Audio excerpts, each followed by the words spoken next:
Did you ever have a moment that split your life clean in two?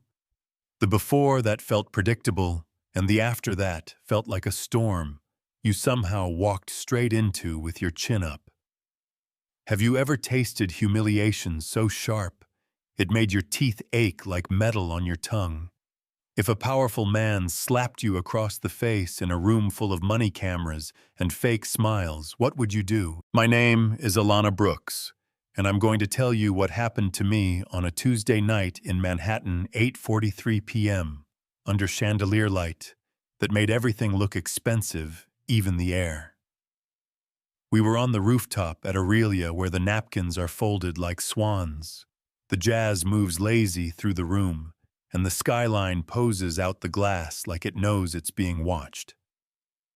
I was in black slacks and non-slip shoes, hair pulled into a low bun, because loose curls and open flame never mix shirt pressed hard enough to pass inspection, even from the chef who believes wrinkles are a character flaw.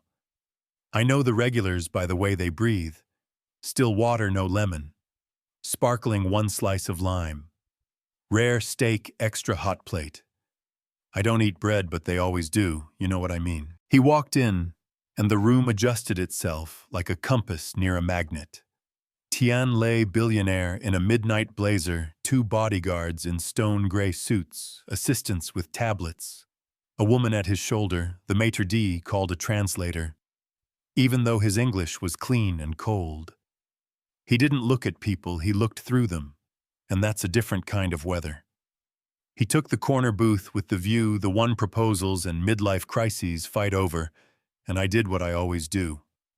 Approached with a smile I could hold steady through fire drills and small talk. I poured water, offered specials, kept my voice even. He watched me like I was an error message on a screen he couldn't clear. First came the chuckle, not cruel yet, but pointed like someone tapping a glass to see how thin it is. "You must be fast on your feet," he said to his table. "Not to me, but people like her have a talent for carrying things." It landed soft and wrong at the same time. Pattern interrupt. You think I flinched. I didn't. I put the label of the Bordeaux where he could see it like they trained us and asked 2015 or 2018, "Sir, calm isn't weakness, calm is a tool."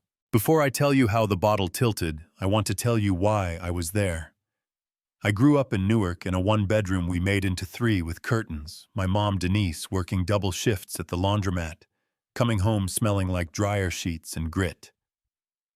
My brother Jalen had an autoimmune thing that turned prescriptions into a second rent, and I had a full ride to Rutgers for sociology that I pressed pause on when his numbers went sideways and the bills started talking back. I read Baldwin on the subway, wrote little essays in my notes app about invisible labor, learned to be invisible when it kept me safe, learned to be visible when it kept me whole. I told myself the apron was temporary. It always is until it isn't. Back at the booth, a new busboy jittered by, shoulder up near his ear, like stress was pulling it. His hip brushed me just enough to tip the bottle. 3 drops. That's it. 3 dark red freckles blooming on soft beige suede. Silence sat down at our table. Tien looked at his shoes like someone keyed his car. Then he turned his face to me, turned his voice into a stage direction, and said, "This is what happens when you let people like her serve the rich." It wasn't a shout, which somehow made it worse. A couple at the next table froze with forks halfway home. The bassist in the trio missed a note and pretended he didn't. I stepped back, hands steady, voice steady. "I'm so sorry, sir. It was an accident. I'll bring a towel." He didn't want a towel. He wanted a scene. He stood, lifted his hand like he was adjusting a cuff, and slapped me across the face. Flat and quick. Heat and sting. Not enough to drop me, absolutely enough to humiliate me. A glass somewhere went down, shattered into 100 opinions. The trio stopped mid-song. I saw the bodyguards lean forward, the assistants go still. Here's the part people always get wrong. They think anger took over, that I swung wild, that I screamed. I didn't scream. I pivoted. 3 years of Krav Maga in a strip mall studio between shifts, because coming home late is a sport women train for, not to hurt people to get home. I stepped in, not back, caught his wrist with the hand that hit me, felt. The resistance rolled with it, turned my hips, used the momentum his ego kept handing me, and then the floor met him faster than his pride could. 1 second he was up, the next he was on the marble with the breath knocked out, looking at the ceiling like it lied to him. The bodyguards moved. I breathed. "Step back," I said, even and loud enough to cut through the room. "This man assaulted me, and it's on camera." Clapping started in a corner, the guilty kind, where people check each other's faces to see if it's allowed, and then it grew. I didn't bow, didn't gloat, didn't do anything but adjust my sleeve and stand my full height. If it were you, what would you have done? 14 seconds. That's how long the video is, the one a tourist from Ohio caught when he turned his phone from the skyline to the slap. By 10:17 p.m. we were on TikTok. By midnight, millions of views. My name was a hashtag I did not ask for. In the back office where the printer coughs and the bleach stings, my manager asked if I wanted paid time off while it blew over. I said I didn't do anything wrong, and I clocked in. The next day, Aurelia felt like church and court reverent and judgmental in the same breath. The hostess hugged me like family. The dishwasher gave me a fist bump so loud it echoed. Some guests applauded when I poured water.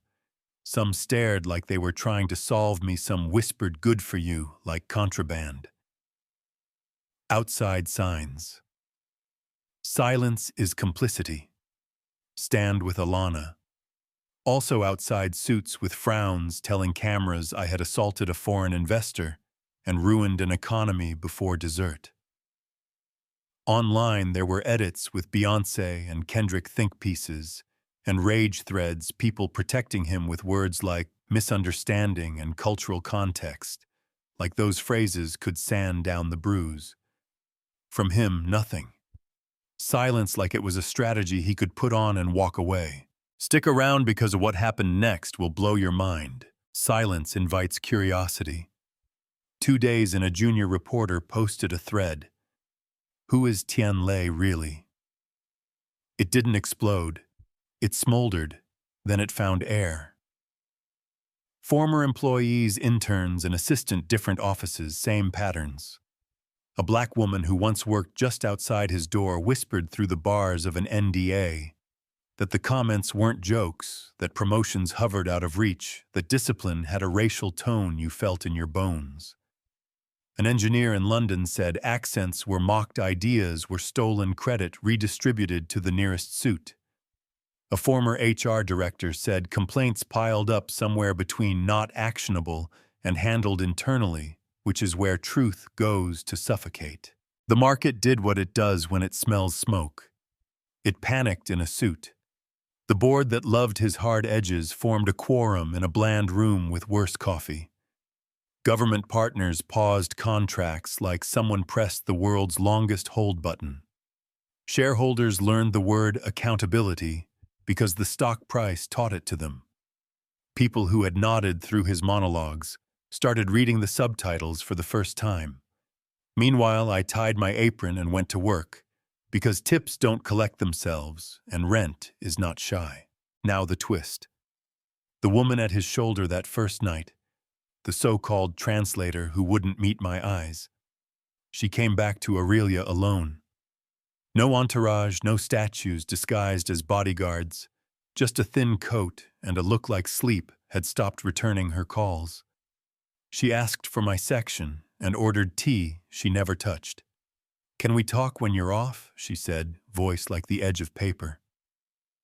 We stood in the staff hallway where the glamour drops off, and the place looks like a restaurant's spine. She told me she wasn't a translator. She was a compliance officer, board-appointed, brought in after an internal audit turned up receipts. She'd been collecting stories the system called rumors, emails, The system called misinterpretations, timelines. The system called bad fits. She said the board wanted a report they could ignore if the wind changed. She slid a cheap thumb drive across the metal table like a fragile thing. Whistleblower counsel is waiting if you want it, she said. If you don't, delete it. If you do, don't do it because you hate him. Do it because you love people like you. Then she left, and the hallway expanded around me like a held breath. Do you think that's fair? That it takes a woman risking her career to balance one man's arrogance, that a system needs a spectacle to believe what it already knew? I didn't wave the drive online like a trophy. I called a lawyer whose voice sounded like a seatbelt clicking. We talked safety timing, the difference between dignity and revenge. An independent outlet ran a piece with footnotes and screenshots, subject lines like regarding optics and managing perception chat logs, with jokes that weren't jokes once the light hit them. The internet, which can be a monster, turned into a lighthouse for a minute, and I let myself stand in that light without apologizing. In public, people were kind and complicated. A woman slid me a thank you note with her Amex.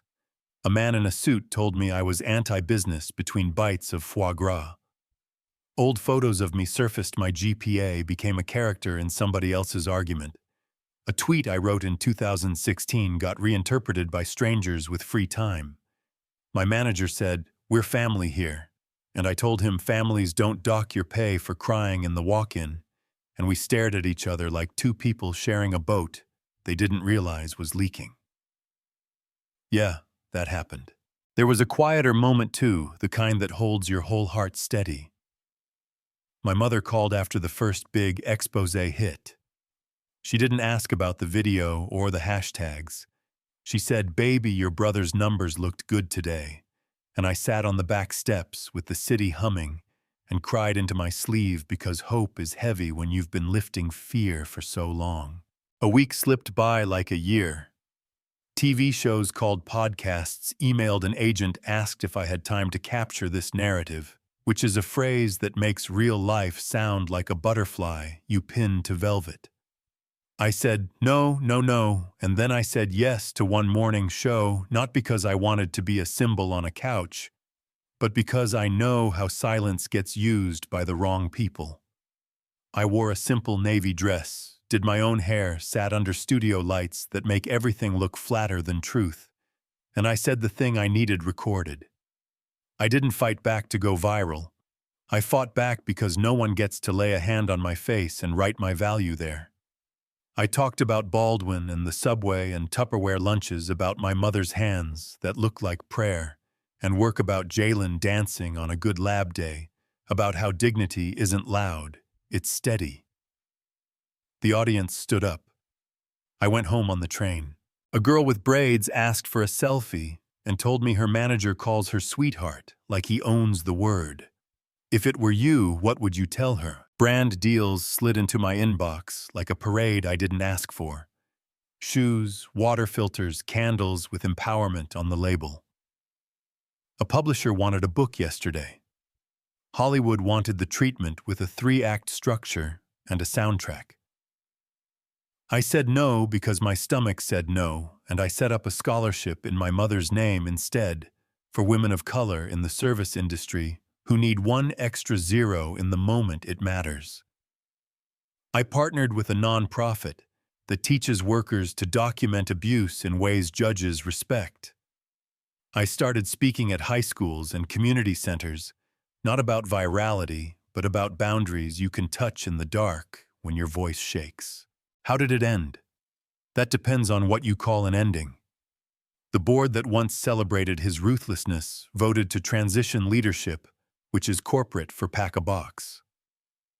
Contracts paused, then disappeared like guilty smoke. He put out a statement written in a font called Damage Control, used phrases like cultural misunderstanding and deep regret, the kind of apology you can buy by the hour. He didn't go to jail for the slap. You knew that. But the myth cracked. And once a myth cracks, you can't unhear the sound of it. Is that enough? Do you think that's fair? Here's what I have. I have my job because rent is still rent. I have a spine I trust. I have a text thread of young women who work late and walk home together and tell me when someone tries to make them small, and I give them language and phone numbers and maps to doors that used to be hidden. I have a compliance officer who moved to a different city under a different name and sends me photos of sunrises like proof of life. I have my mother's laugh and my brother's bad dance moves on good days. And I have a question I carry around like ID. Why do we need a camera for a pattern to count as real? We like neat endings with bows and bars, villains in cuffs, heroines in gowns. Real life is messier. It's receipts and memos and people who decide to tell the truth on a Tuesday. It's a waitress who reads on the train and counts tips twice, who has trained her body to get home and her mouth to stay kind until kindness becomes a weapon used against her. It's you if you've ever swallowed something small because you had bigger things to carry and you were tired. Pattern interrupt. I'm not a hero. I'm a person who refused to be edited. I didn't choose the slap, I chose the pivot. I didn't chase the spotlight. The spotlight found me and I didn't run. Maybe that's all courage is, staying in your skin when someone tries to evict you from it. So tell me, if it were you, what would you have done? Would you step back and let a midnight press release define your worth? Would you say thank you to a statement that treated your face like a typo? Or would you breathe? Decide, move in a way that protects your dignity first and everything else. Second, I'm asking, because we don't film the day after, the week after, the month, where the noise dies and the real work starts in smaller rooms. Was this content, or was it a mirror? Stick around in your own life, because what happens next might not be dramatic. It might just be you telling someone, no, that word isn't yours to use on me. That space isn't yours to take, that my respect isn't a coupon you can clip. Be the pause that turns into a sentence you're proud to read back. That night didn't make me brave. It introduced my bravery to a camera. It didn't fix the world, it reminded me the world is ours to fix. Now it's your turn. Was what happened to him justice or just optics that made everyone feel better for a week? Where's the line between self-defense and excessive force when a woman is trying to leave a room with her dignity? Have you been made small by a boss, a customer, a stranger who thought your value came stamped on your skin? And what did you do? Drop it in the comments, argue with me if you want. Tell me where you're watching from. Tell me what justice looks like, where you live. Tell me the sentence you wish you'd said when you stayed quiet. Share this with someone who needs to remember their voice belongs to them. And if you've ever felt invisible, hear me. You're not. You're undeniable. You know what I mean.